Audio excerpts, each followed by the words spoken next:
Please ভিডিওটা একটু দেখেন। হাসনাতের কত বড় কলিজা দেখেন ভাই, ভিডিওটা এতদিনে আমার সামনে পড়ছে। আপনি রাজনৈতিক বক্তব্য কেন দেন? শেখ হাসিনা সবচেয়ে বড় ইলেকশন ছিল বিএনপি রেখেছিল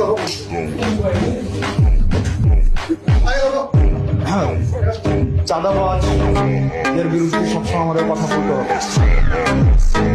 যারা চাঁদাবাজ, যারা মামলাবাজ, যতই যাবো, বিশেষ করে এটা তো শালীনতা হইল না। আমরা তো আপনাদের কাছ থেকে শালীনতা, ভদ্রতা, একজন কথা বললে আরেকজন কথা বলতে হয় না, এই ভদ্রতাটা আপনারা শিখবেন।